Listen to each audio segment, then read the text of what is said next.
tal amigos? Una inmensa alegría estar nuevamente con ustedes. Gracias por permitirnos ingresar a sus hogares o tal vez estás en el auto, donde estés. Gracias por sintonizar este programa en el que vamos a repasar la lección número 4. Estamos estudiando la lección acerca del libro de Génesis. Hoy toca hablar acerca del diluvio y nos acompaña nuevamente, ya estuvo hace 2 semanas atrás con nosotros, el pastor Cristian Álvarez, doctor en Teología Sistemática, profesor de la Facultad de Teología de la Universidad Adventista de Bolivia. Pastor Cristian, bienvenido. Muchas gracias, Pastor Víctor, por la invitación nuevamente y un saludo cordial a todos aquellos que están con nosotros por medio de esta señal. Un abrazo a todos ustedes. Muy bien, antes de abrir la palabra de Dios y estudiar este tema acerca del diluvio, vamos a hacerlo con una oración. Padre nuestro que estás en los cielos, pedimos, Señor, tu presencia para que todo lo que estudiemos sea lo que es de acuerdo a tu voluntad y que podamos entender lo que tú nos quieres enseñar a través de tu palabra. Te lo pedimos por Jesús. Amén. Bien, vamos a hablar acerca del diluvio y vamos a dividir nuestra lección en 3 secciones. Primero vamos a hablar acerca de los preparativos para el diluvio. Luego vamos a hablar acerca del diluvio en sí mismo y finalmente el pacto que Dios hizo con Noé y su familia después del diluvio. Así que comenzamos con la primera sección, Pastor Cristian. Vamos a hablar acerca de los preparativos para el diluvio. Cuando se habla del arca, en la Biblia encontramos otras arcas. Dios le dice a Noé que construya un arca para poder salvar a la humanidad. Dios quería salvar a la humanidad. ¿Qué paralelismos encontramos entre el arca de Noé y otras arcas que hay en la Biblia? Bueno, es muy interesante mirar que la palabra hebrea que se usa para arca aquí en Génesis es la misma que se usa para este barquito o esta arquita donde se puso al bebé Moisés. En este sentido podemos darnos cuenta que en ambos casos el resultado fue la salvación de aquellos que estaban adentro, ¿no?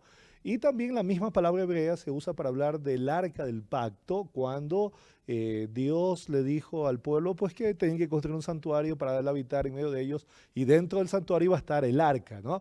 Y el arca era el sinónimo de que Dios los había sacado, los había salvado de la esclavitud de Egipto, de que los estaba constituyendo una nación y de que Él estaba en medio de ellos. Así que en este caso la idea de salvación vuelve a estar presente, Dios como el protagonista en todos los casos, ¿no? Como en todas las 3 arcas, y aquí podemos notar un paralelismo. El arca tiene un sentido de salvación, se relaciona con la palabra o el concepto de redención, que es salvar, ¿no? Así es, y ese fue el objetivo de Dios cuando le pide a Noé, le da la orden a Noé que construya el arca.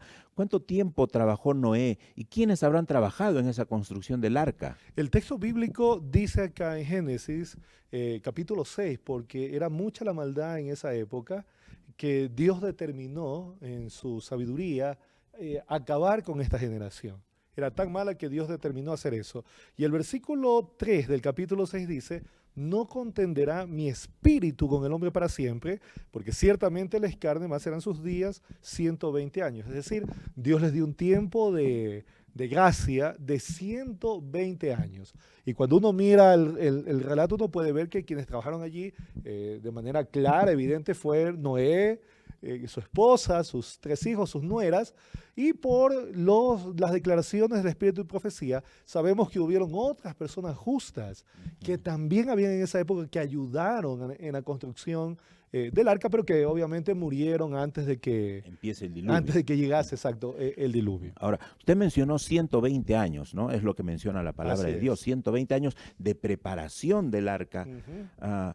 Este hecho de haber pasado tanto tiempo, aunque en ese entonces vivían muchos años, Por ¿no? supuesto. Noé vivió 950 años, pero de todos modos 120 años es bastante, es bastante. ¿Cómo se manifiesta aquí la fe de Noé mientras esperaba el diluvio?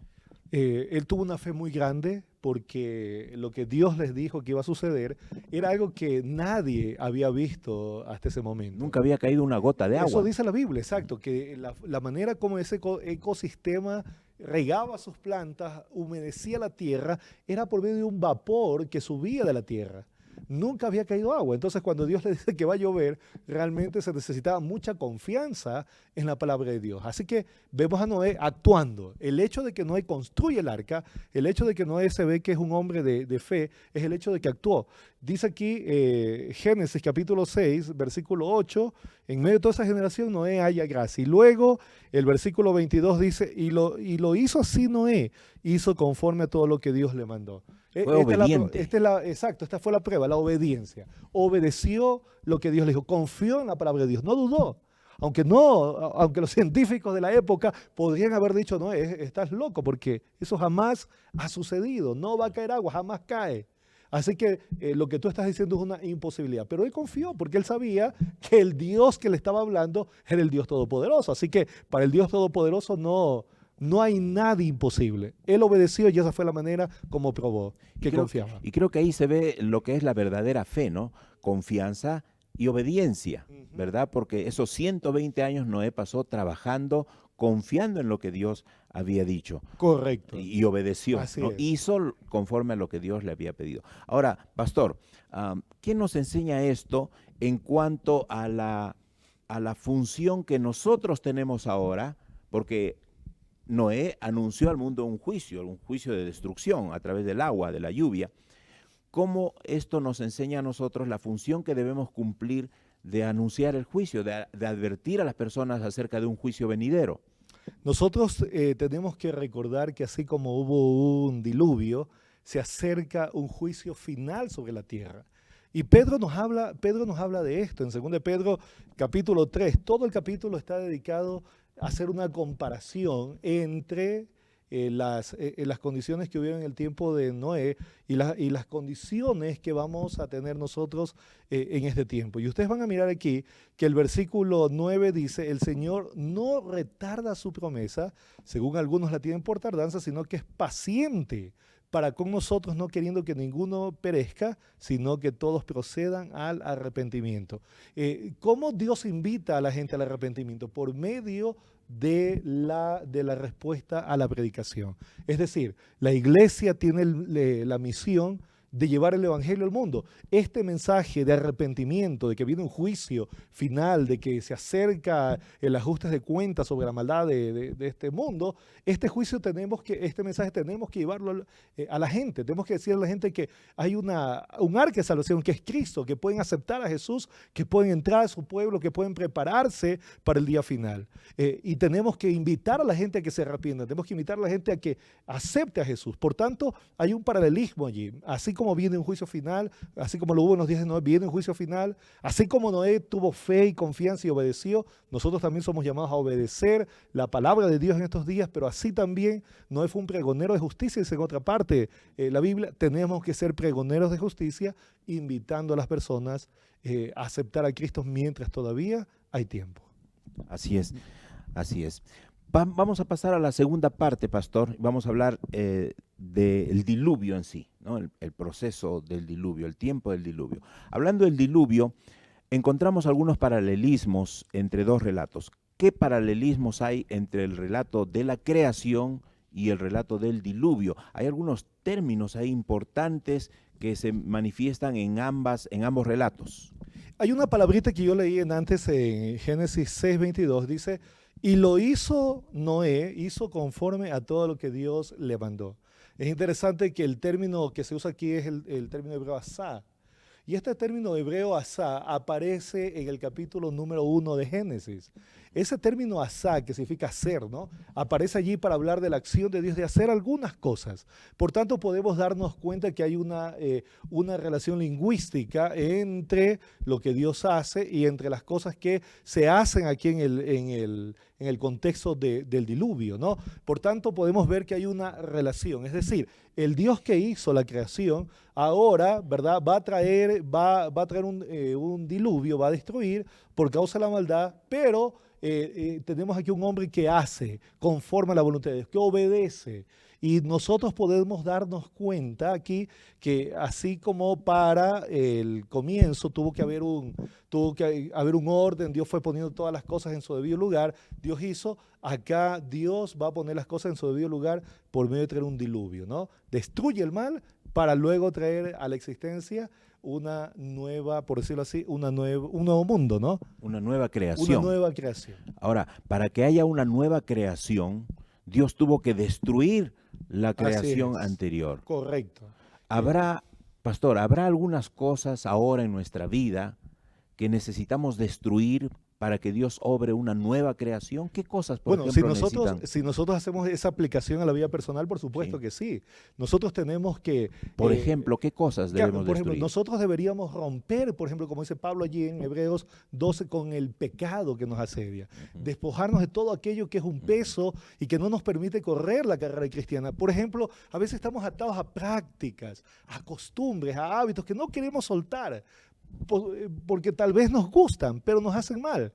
Y Jesús dijo allí que es mejor, ¿verdad? Es mejor cortar una mano si esa mano nos está llevando a la destrucción, o el ojo, ¿no? Es mejor sacarlo. Claro, está hablando en forma Figurada. figurativa, pero está diciéndonos que así como duele sacarnos un ojo o cortarnos una mano, hay cosas que tal vez nos duelan cortar con aquellas cosas, pero si nos están destruyendo tenemos que cortar. Pienso, por ejemplo, se me ocurre un caso muy típico que siempre me toca hablar, una señorita que está enamorada de un joven no cristiano. Ujú, La está llevando por prácticas contrarias a la palabra de Dios. ujú. La lleva a un estilo de vida que no es el correcto, que no le agrada a Dios. Ella sabe que no está bien, pero le gusta, lo ama, dice, y por eso está comenzando a alejarse del Señor y a llevar ese estilo de vida. Ella tiene que cortar, hay que cortar. Tiene que cortar con eso. ¿Para qué? Para que una vez que corte, el Señor, ¿verdad?, pueda hacer de ella, darle Una nueva una creación. nueva vida, exacto, una nueva creación, y le va a dar un futuro realmente esplendoroso, glorioso, eternal. No vale la pena perderse la eternidad por las cosas de este mundo. Así es. Y vemos aquí también la misericordia de Dios, ¿no? Cómo a pesar que la humanidad cayó en pecado, el Señor no se olvida de sus hijos y quiere darle una nueva oportunidad a este mundo, a este planeta, con una nueva creación. Correcto. Y eso quiere hacer también el Señor en nuestras vidas. Porque Dios siempre ha tenido gracia. Por eso Ujú. la palabrita aquí que aparece en Génesis 6, 8, pero Noé halló gracia ante los ojos de Jehová. Eso significa que la gracia no es algo solo del Nuevo Testamento, es algo que aparece en toda la Biblia. Así es. Y el Dios de gracia también nos está invitando a dejar aquello que nos aparta de él, arrepentirnos y permitir que Él haga el milagro de una nueva vida en nosotros. Así es. Y se resalta en toda la Biblia nuevamente la gracia. Aún en esta destrucción de la tierra está la gracia de Dios brillando, ¿no?, por encima de Correcto. todo. Ahora, están en el diluvio, ya ha llovido los 40 días y 40 noches y todavía han pasado más tiempo ahí porque las aguas tenían que descender. Noé está allí, pareciera que Dios se había olvidado de Noé. Y la Biblia dice, comenzando el capítulo 8 de Génesis, y se acordó Jehová de Noé. ¿Qué significa esa expresión que Dios se haya acordado de Noé? Bueno, no es que Dios se olvidó, no es que Dios no sabía que ahí estaba su hijo, ¿no?, en el arca. De hecho, el hecho de que el arca haya sobrevivido todo el cataclismo de las aguas es porque Dios cuidó de esa arca. Patriarcas y Profetas dicen que hubo un ángel protegiendo el arca porque si no el arca hubiera sido despedazada con las poderosas aguas. Fue tan poderoso este cataclismo que dice Patriarcas y Profetas que a Satanás se le obligó a permanecer y él pensó que en esa ocasión el Señor lo iba a destruir. Fue tremendo. Así que no es que Dios olvidó a Noé, siempre lo estuvo cuidando, pero esta expresión, se acordó, significa que Dios va a actuar de una manera especial. Dios va a llevar a cabo su promesa, va a llevar el cumplimiento de aquello que le había dicho y por tanto va a actuar de una manera especial. Se va a manifestar a Noé de una manera especial donde él va a poder ver la mano de Dios actuando de acuerdo al propósito divino. Ahora, pastor, así como Dios se acordó de Noé, nosotros podemos pensar ahora que Dios se puede acordar de nosotros y tratarnos de alguna manera especial también. Dios siempre se acuerda de nosotros, ¿no? Él está todo el tiempo invitándonos a responder a la invitación. Por ejemplo, viene a mi mente el texto de Jesús, cuando Él dice aquí en Mateo capítulo 11, versículo 28-29, dice aquí, venid a mí todos los que estáis trabajados y cargados, yo os haré descansar. Lleven mi yugo sobre ustedes y aprendan de mí que soy manso y humilde de corazón y hallarán descanso para vuestras almas. Aquí hay una invitación permanente del Señor, invitándonos a responder. Él siempre está tratando de obrar, todo el tiempo está invitándonos a que respondamos. Hay un texto en Apocalipsis que está a la puerta, dice allí, llamando, ¿no? Y estoy a la puerta y llamo. Si alguno oye mi voz, lo que Él espera es que nosotros respondamos, que nosotros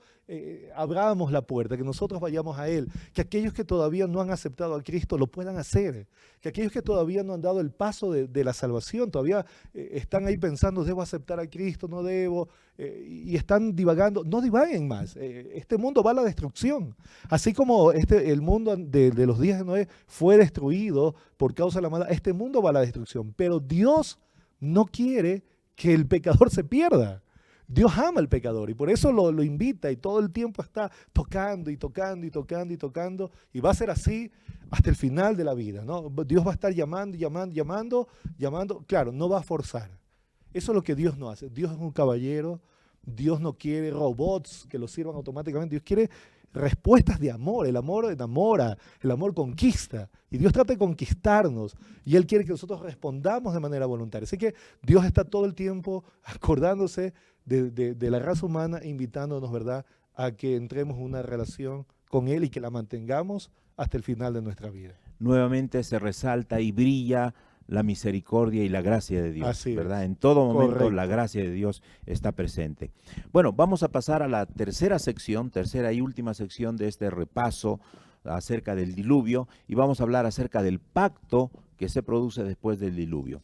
Pastor, cuando Noé y su familia salen del arca, terminó ya, la tierra está seca y pueden salir, ¿qué es lo primero que hace Noé y su familia y por qué lo hacen?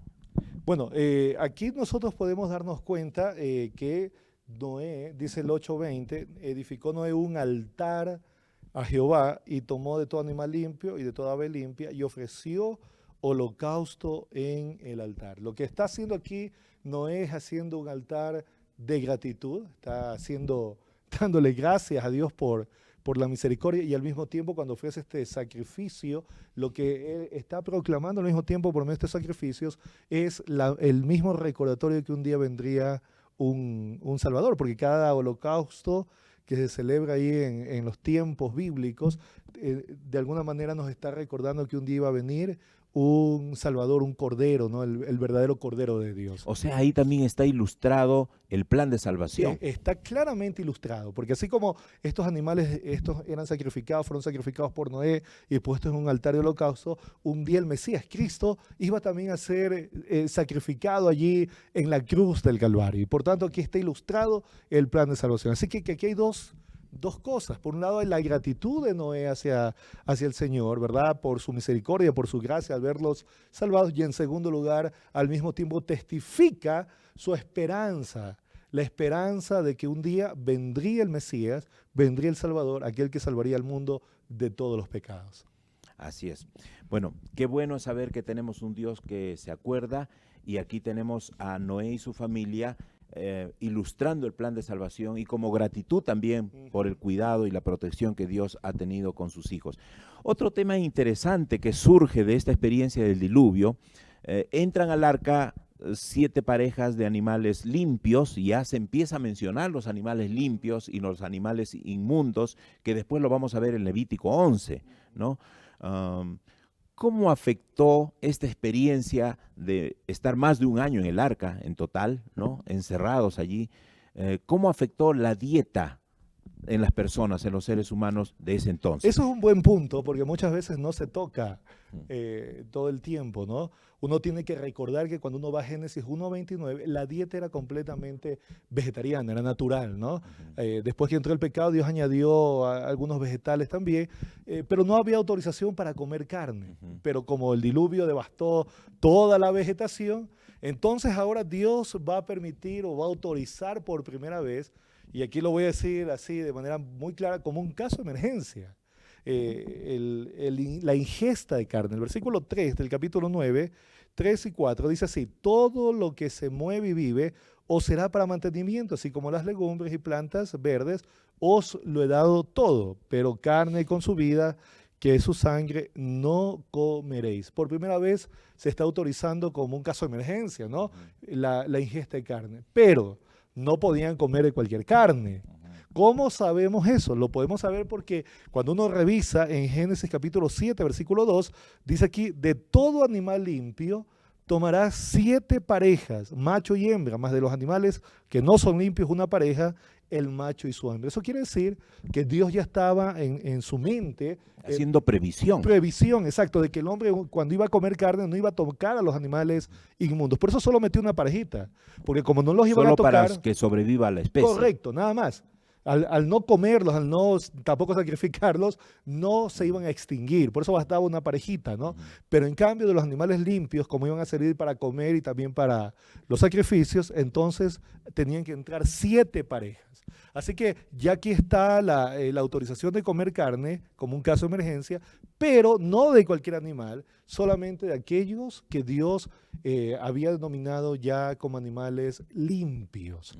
Y esto es muy interesante porque hay personas que dicen que esta distinción de animales limpios o inmundos solamente viene del código levítico, de la ley de Moisés, ¿no? Pero aquí vamos a Génesis. Claro, aquí estamos viendo que muchos, cientos de años antes de la existencia del judío, ya existe esta división de animales limpios y inmundos. No, ella la conocía, solo que aquí no hay una lista, pero no, ella ya conocía cuáles eran animales limpios y cuáles no eran no limpios. Y esto es importante porque hay que notar que esta distinción no es ceremonial. O sea, no es que eran animales ceremonialmente limpios y ceremonialmente inmundos, no. Sencillamente no eran limpios porque eran más aptos para el consumo y los otros no eran aptos para el consumo. Así es. Muy bien. Entonces hay que tomar en cuenta que esta permisión para comer carne, este cambio de dieta, en primer lugar fue por una emergencia. Iban a estar encerrados por más de un año en el arca. Segundo lugar, que es temporal, solamente era mientras no tenían vegetales y los alimentos que el Señor dio desde el Edén, ¿verdad? Y en tercer lugar, que aún dando el permiso de comer carne, hizo una distinción, una separación entre animales limpios y animales inmundos. Pastor, hace el pacto Dios con Noé. ¿En qué consistió ese pacto y qué función cumple el arco iris en ese pacto? Buena pregunta. Dice aquí el capítulo 9. Esto es una sección bastante amplia, pero yo voy a leer desde el versículo tal vez 11. Voy a saltarme algunos versículos. Y dice aquí, estableceré mi pacto con vosotros y no exterminaré ya más toda carne con aguas de diluvio, ni habrá más diluvio para destruir la tierra. Dijo Jehová, esta es la señal del pacto que yo establezco entre mí y vosotros, todo ser viviente que está con vosotros por siglos perpetuos. Mi arco he puesto en las nubes, el cual será por señal del pacto entre mí y la tierra. Y luego va a decir que cada vez que vea el arco se va a acordar de esta promesa. La promesa es, Dios ya no va a destruir de la misma forma, ya no viene un diluvio de agua sobre la tierra. Cada vez que vemos el arco nos estamos acordando de esta historia, debemos acordarnos de la gracia de Dios, del amor de Dios, pero también tenemos que acordarnos de que así como Dios es un Dios de amor y un Dios de misericordia, también tenemos que acordarnos, como dice Éxodo, que no tendrá por inocente al culpable. Es decir, no podemos tener a Dios como un Papá Noel o alguien con quien podemos jugar, bonachón, un viejito y burlarnos, bonachón. exacto, y pensar que podemos vivir como sea sin alcanzar, sin ninguna consecuencia. Eso no es así. Dios nos está recordando que si no va a venir un diluvio de aguas, sí viene un juicio de fuego. Y eso está ahí en Pedro, ¿no? Cuando el texto que leían antes, ahí habla de esto. Entonces, por un lado está la gracia de Dios, el amor de Dios hacia la raza humana, pero por otro lado la advertencia, ¿no? Que viene un juicio final. Y yo debo prepararme para ese día. Entonces, podemos confiar en las promesas de Dios. El Señor hizo una promesa y la ha cumplido. La tierra nunca más ha sufrido un diluvio de esa magnitud como la que se sufrió en el tiempo de Noé. Hay lluvias, por supuesto, hay tempestades, hay tsunamis, etcétera, como producto también del pecado, ¿no? Que rompió nuestra relación con la naturaleza. Aún la naturaleza sufrió las consecuencias, pero el Señor ha cumplido su promesa. No ha destruido, ni va a destruir esta tierra con otro diluvio. Pero sí está la advertencia de un diluvio de fuego y azufre, ¿no? Para la destrucción final que esperamos no nos toque a nosotros. Pastor, para terminar, ¿qué podemos decir nosotros a nuestros amigos que nos están escuchando? ¿En qué se parece la sociedad actual en la que vivimos con la sociedad antediluviana? ¿Hay similitudes? ¿Hay contrastes? ¿Se parecen o no se parecen? Por supuesto que sí. Qué buena esa pregunta porque tenemos una respuesta bien directa de parte de nuestro Señor Jesús. Él mismo dice aquí, voy a leer Mateo capítulo 24, desde el versículo 37 en adelante. Mas como en los días de Noé, así será la venida del Hijo del Hombre, porque como en los días antes del diluvio estaban comiendo y bebiendo, casándose y dándose en casamiento, hasta el día en que no entró en el arca y no entendieron hasta que vino el diluvio y se los llevó a todos, así será también la venida del Hijo del Hombre. Así que Jesús está tomando justamente los días de esa generación, donde había tanta maldad, tanta corrupción, tanta violencia. Se parece mucho a los tiempos que estamos viviendo. Jesús está diciendo que así van a ser, tiempos muy parecidos. Y mucha gente no se iba a dar cuenta de lo que iba a venir. Mucha gente subestimó el anuncio, la advertencia, que se estaba acercando el diluvio, que se estaba acercando el juicio. Y hoy la gente, igual como en los días de Noé, le dan prioridad más a sus placeres, a sus cosas, gente comiendo, bebiendo. Esto es sinónimo de gente banqueteando en placeres propios, sin acordarse que viene el juicio final, sin preocuparse cómo está mi vida para ese día. Entonces Jesús está diciéndonos, ¿no?, que tenemos que priorizar, tenemos que acordarnos, tenemos que aprender de la lección del diluvio. Cuando dice aquí casándose y dándose en casamiento, no es que sea malo casarse, solo que aquí está hablando de que la gente prioriza eso y se olvida del reino de Dios. Se olvida de prepararse, ¿no?, para el día final. Entonces no es malo casarse. El problema está cuando esas cosas se imponen sobre la voluntad de Dios. Lamentablemente muchos se van a dar cuenta. Ahora en estos días se van a dar cuenta que efectivamente el anuncio del juicio final era verdadero, pero cuando ya sea demasiado tarde. Igual como fue en los días, ¿no? La gente se dio cuenta de que no mentía. Cuando vieron el agua caer y pedían a Noé que abra, no, abre la puerta, pero ya era demasiado tarde. Dios ya había cerrado la puerta, no había más gracia, ya el tiempo de gracia había pasado y la gente había desaprovechado sus oportunidades de salvación. Así va a pasar ahora. El tiempo de gracia va a terminar y muchos se van a dar cuenta que están perdidos cuando ya sea demasiado tarde. Esa es la razón por la cual la invitación que podemos hacer a nuestros amigos es no postergues la aceptación de Jesús. Entrega tu vida a Jesús mientras hay tiempo. Ahora, no digas voy a entregarlo aquí a 2 días, 6 días, 10 días, un mes. No, ahora. Tiene que ser ahora. Ahora dile al Señor, Señor, yo te acepto, yo quiero arrepentirme de mis pecados, quiero prepararme para el día final porque se acerca, ese juicio se acerca. Y por otro lado, tampoco tenemos el control de nuestra vida. No sabemos cuánto tiempo vamos a vivir, así que no podemos jugar con la salvación. Por tanto, lo mejor que podemos hacer es decidir por Cristo ahora y mantenernos en el camino al cielo hasta el día final. Así es. Muchas gracias, Pastor Cristian. Le agradecemos por haber compartido con nosotros, con nuestros amigos, el repaso de la lección número 4 que ha hablado acerca del diluvio. Entonces, amigos, recordemos, el Señor necesita destruir algunas cosas para poder hacer una nueva creación, así como lo hizo en los tiempos del diluvio. Y quiere que tú también, con la ayuda de Dios, destruyas algunas cosas que molestan, que te impiden acercarte al Señor, para que Él haga de ti una nueva criatura. En segundo lugar, hemos visto también que el Señor se acordó de Noé. Y así como se acordó de Noé, estando en el arca, en medio del diluvio, también se acuerda de ti y se acuerda de mí. Podemos confiar en Él porque siempre estará a nuestro lado. Y finalmente hubo un pacto entre Dios y Noé. Y en ese pacto hubo una promesa del Señor, una promesa de no volver a destruir a la humanidad de esa forma, de esa manera. Podemos acercarnos al Señor con toda confianza y como dice el Pastor Cristian, ahora, hoy es el día aceptable, hoy es el día de salvación, hoy es el día en que debemos aceptar la invitación que hace el Señor Jesús. Vamos a culminar con una oración. Pastor Cristian, por favor. Claro que sí. Vamos a orar. Querido Padre, muchas gracias por la oportunidad de poder estudiar tu palabra. Querido Señor, así como tú mostraste gracia a la generación de los días de Noé, tú estás extendiendo la misma gracia en estos días, Señor, justamente días previos al gran acontecimiento de los siglos, que es la segunda venida de Jesús. Dios, ponemos nuestras vidas en tus manos. Te pedimos que puedas alcanzar a aquellos amigos que están allí en el valle de la indecisión, que no saben qué decisión tomar, si soltar las cosas de este mundo o todavía abrazarlas y postergar. No, Señor, permite que ellos puedan tomar ahora una decisión en favor de ti, y que así como Noé y su familia entraron al arca porque creyeron en tu palabra, todos aquellos que estén escuchando este programa puedan, Señor, romper con el pecado, aceptar a Jesús, unirse a tu pueblo y prepararse para el día cuando Jesús vuelva por segunda vez. Gracias, Señor, por esta esperanza, y gracias porque no estamos en tinieblas con respecto a lo que vendrá. Todo esto te pedimos, si te lo decimos, en el nombre de Jesús. Amén. Amén.